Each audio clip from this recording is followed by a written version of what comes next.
आइए जानते हैं आज की कुछ अंतर्राष्ट्रीय खबरों को। पहले एक नजर आज की हेडलाइंस पर।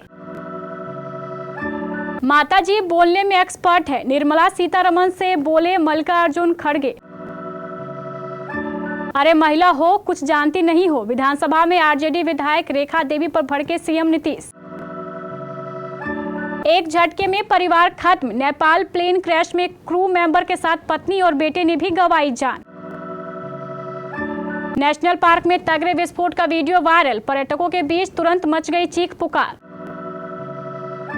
नेपाल में टेस्ट उड़ान भरते ही विमान बना आग का गोला।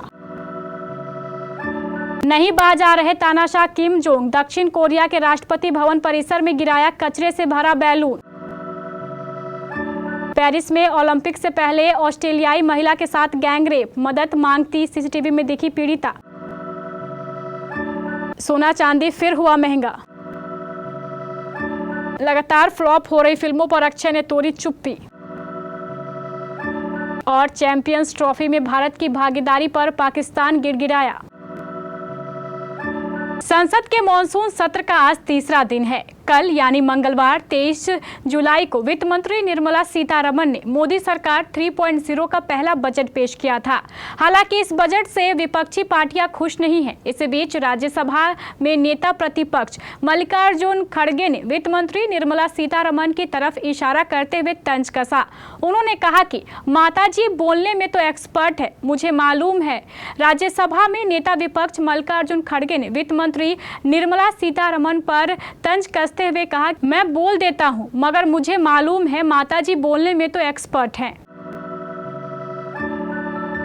बिहार विधानसभा में मुख्यमंत्री नीतीश कुमार ने एक बार फिर अपना आपा खो दिया। दरअसल जब सीएम अपना भाषण देने के लिए खड़े हुए तो विपक्ष हंगामा कर रहा था। इस दौरान नीतीश आरजेडी की महिला विधायक रेखा देवी पर भड़क गए। सीएम ने आरजेडी विधायक से कहा कि अरे महिला हो कुछ जानती नहीं हो।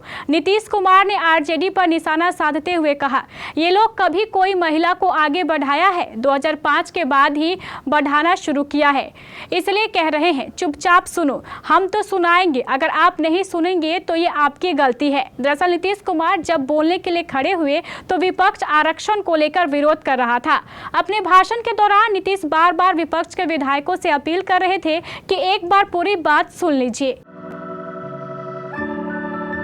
नेपाल के काठमांडू में बुधवार सुबह त्रिभुवन इंटरनेशनल एयरपोर्ट पर हुए एक विमान क्रैश हादसे में 18 लोगों की जान चली गई। 19 यात्रियों को काठमांडू से पोखरा ले जा रहा सौर्य एयरलाइंस का विमान टेक ऑफ के तुरंत बाद ही हादसे का शिकार हो गया था।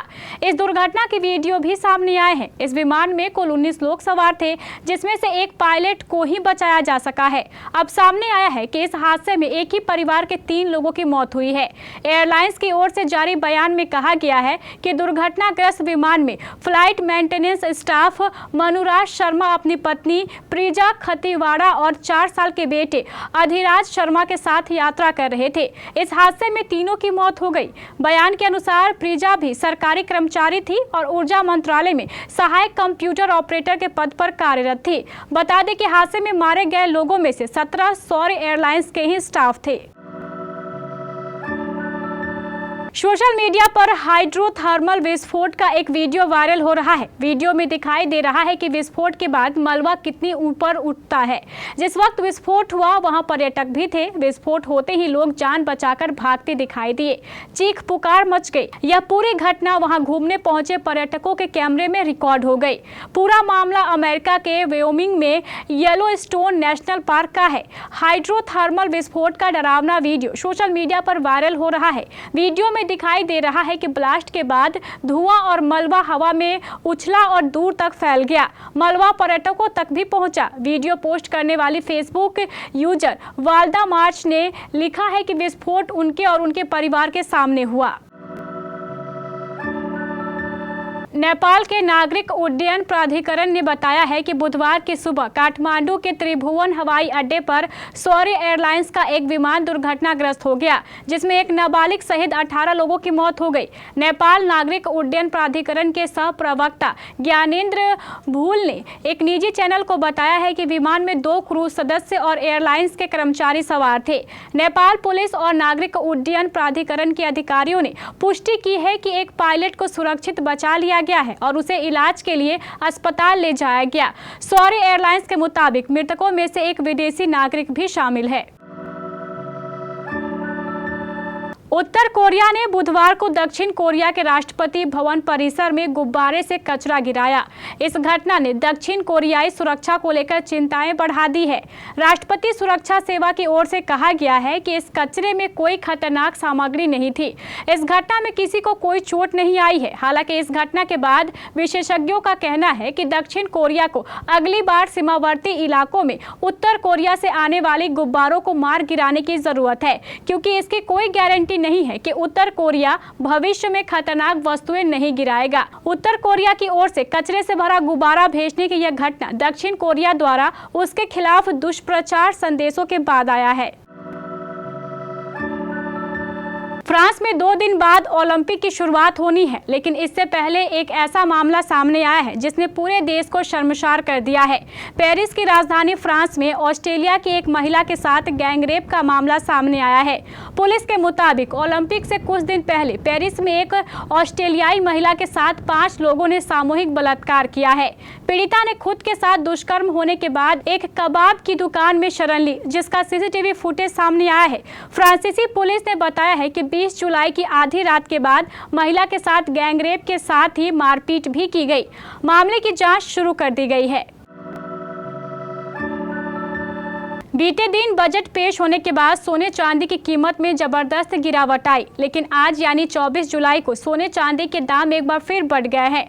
हालांकि इसके बावजूद भी सोना और चांदी अपने ऑल टाइम हाई से काफी सस्ते रेट पर मिल रहा है। ऐसे में अगर आप सोना या फिर चांदी की खरीदारी करने की सोच रहे हैं तो इससे पहले यह जान ले कि आज देश के अलग अलग शहरों में सोने और चांदी के भाव कितने हैं। मल्टी कमोडिटी एक्सचेंज पर बुधवार यानी 24 जुलाई 2024 को सोने और चांदी दोनों की कीमत में बढ़ोतरी दर्ज की गई। 5 अगस्त 2024 की डिलीवरी वाले सोने का दाम 355 रुपए या 0.52% की बढ़त के बाद 68,865 रुपए प्रति 10 ग्राम पर पहुंच गया है। अक्षय कुमार की हालिया रिलीज फिल्म सरफिरा बुरी तरह फ्लॉप हुई है। इससे पहले रिलीज हुई एक्टर के करियर की पिछली 10 फिल्मों पर नजर डालें तो उसमें सूर्यवंशी और OMG 2 छोड़कर बाकी 8 फिल्में फ्लॉप रही। लगातार फ्लॉप हो रही इन फिल्मों पर अक्षय ने अपनी चुप्पी तोड़ी है। एक्टर ने कहा है कि यह बहुत दुखद है और इसका असर भी पड़ता है। फोर्ब्स इंडिया को दिए एक इंटरव्यू में अपनी लगातार फ्लॉप हो रही फिल्मों के बारे में अक्षय ने कहा, हर फिल्म के पीछे काफी खून पसीना और जुनून होता है। अपनी किसी फिल्म को फेल होते देखना बहुत दुखद होता है, पर हर बार विफलता आपको सफलता की कीमत सिखाकर जाती है। पाकिस्तान में अगले साल आयोजित होने वाली ICC चैंपियन ट्रॉफी के लिए भारतीय टीम के पड़ोसी देश जाने को लेकर सस्पेंस बरकरार है। शुरुआती रिपोर्ट पर यकीन किया जाए तो भारत चैंपियंस ट्रॉफी में हाइब्रिड मोड के तहत दूसरी वेन्यू श्रीलंका या UAE में खेल सकती है। वहीं पाकिस्तान क्रिकेट बोर्ड ने अब इस पूरे मामले में इंटरनेशनल क्रिकेट काउंसिल के सामने मित्रता की है और भारतीय क्रिकेट कंट्रोल बोर्ड को मनाने का आग्रह किया है। PTI की रिपोर्ट के मुताबिक पाकिस्तान क्रिकेट बोर्ड ने अगले साल की पहली तिमाही में होने वाली चैंपियंस ट्रॉफी के लिए भारतीय क्रिकेट कंट्रोल बोर्ड को अपनी टीम पाकिस्तान भेजने के लिए मनाने का काम इंटरनेशनल क्रिकेट काउंसिल पर छोड़ दिया है।